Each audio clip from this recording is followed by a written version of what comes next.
Sometimes we are caught in an influx of news about something that leaves us confused and asking questions. One such case is of Jeffrey Epstein and his files. The topic raises many questions like how did Jeffrey Epstein get away with it for so long? Who else was involved? And why are we still waiting for the full truths to come out? Let's unravel the story from the beginning, and as we go, I want you to ask yourself, how could this happen in plain sight? Hello, I'm Gunjan Handa and let's get into it. Jeffrey Epstein was, on the surface, the ultimate insider. Born in Brooklyn in 1953, he started as a maths teacher at the elite Delton School in Manhattan. But it wasn't long before he jumped into finance, joining Bear Stearns and then launching his own investment firm. By the 1990s, Epstein was rubbing shoulders with presidents, princes, and billionaires. He owned a private jet, a Manhattan mansion, a 70-acre private island in the Caribbean, and homes in Paris, New Mexico, and even Palm Beach. But behind the scenes, Epstein was building a criminal empire, a global sex trafficking ring that preyed on some of society's most vulnerable. Epstein's crimes were as calculated as they were cruel.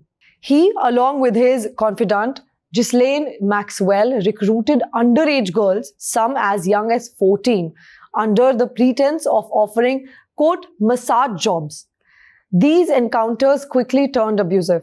Victims were paid to recruit more girls, creating a pyramid of exploitation that spanned decades and continents.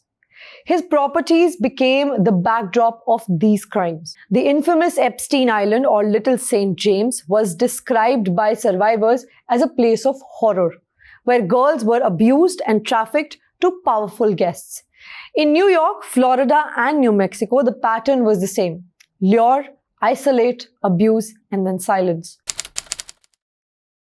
Let's talk numbers, because they matter.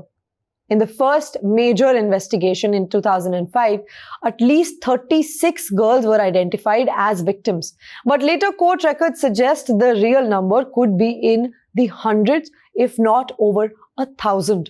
Investigators found safes full of cash, diamonds, and hundreds, perhaps thousands of sexually suggestive photographs of underage girls. Epstein's black book and flight logs listed celebrities, politicians, and royalty. His network spanned the US, Europe, and the Caribbean. This wasn't just a local crime. It was a global operation enabled by money, connections, and, again, silence. Here's where the story takes a jaw-dropping turn. In 2008, Epstein struck a plea deal in Florida. He pleaded guilty to procuring a minor for prostitution and soliciting prostitution. The sentence? Just 13 months in a county jail with work release privileges that let him leave for up to 12 hours a day, 6 days a week. Even more shocking, the deal granted immunity to, quote, any potential co-conspirators. Imagine that. A get-out-of-jail-free card for an entire network. It wasn't until 2019, after years of investigative journalism and survivor testimonies, that Epstein was arrested again. This time on federal charges of sex trafficking minors. He was denied bail, but before he could stand trial, he was found dead in his cell. The official cause? Suicide. But with security cameras malfunctioning, the guards asleep, the world was not buying it. Now let's get to the names. As of 2025, over 150 people have been named in connection with Epstein in court documents, flight logs, and his notorious contact book. The list includes the US President Donald Trump, ex-President Bill Clinton, Prince Andrew from the UK, former First Lady Hillary Clinton, Stephen Hawking, and a constellation of celebrities, scientists, and business titans. Some admit to knowing Epstein, others deny any wrongdoing. For many, the connection is limited to social encounters, but the sheer number of high-profile names has fueled endless speculation. Who knew what? Who was involved? And who is being protected? You might wonder, if so many are implicated, why don't we know everything already? The answer is complicated. The US Department of Justice and FBI have released only limited, often heavily redacted batches of documents. Why? Officials cite ongoing investigations, privacy concerns, and the need to protect witnesses. But critics argue that the slow, piecemeal release is a way of shielding the powerful. Legal battles rage on. Many named in the documents have fought to keep their identities sealed, citing reputational harm and lack of criminal charges. Each new release brings a few more names, a few more details, but not nearly the full picture. Let's talk about the elephant in the room, Epstein's death. Officially, it was suicide by hanging, but with broken cameras, missing footage, and asleep guards on duty, even the most skeptical observer has to wonder. Was Epstein silenced to protect others? Was it negligence or something more sinister? Theories around the lack of transparency means the questions aren't going away.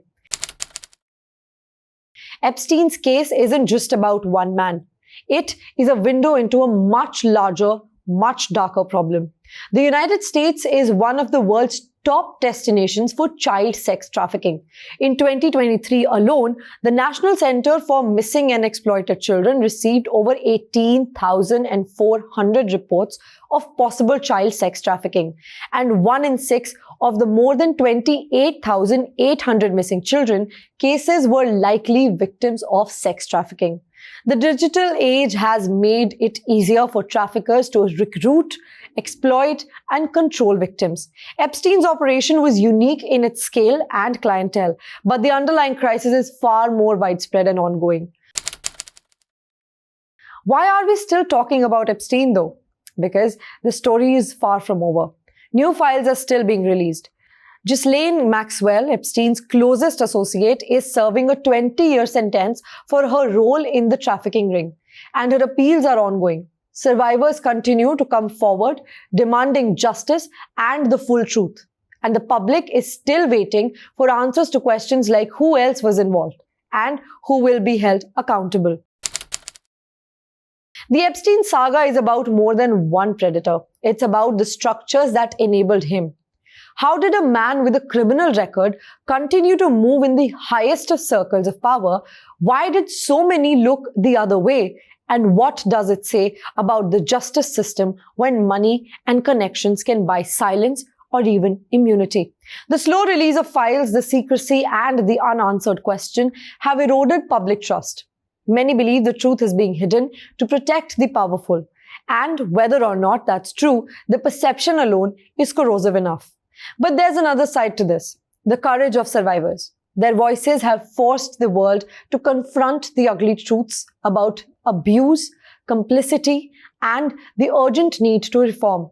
The reckoning not just about sex trafficking, but about how we hold the powerful to account. So as we wait for the next batch of documents and as survivors continue to fight for justice, one thing is clear, that the story of Jeffrey Epstein is not just a scandal. It's a wake-up call for the justice system, for the media, for all of us. If you or someone you know is a victim of trafficking, please reach out. Help is available and you are not alone. We will keep following every twist and turn in this story, bringing you the facts, the analysis, and the voices that refuse to let the truth be buried. Stay with us. I am Gunjan Handa for the Asian Chronicle.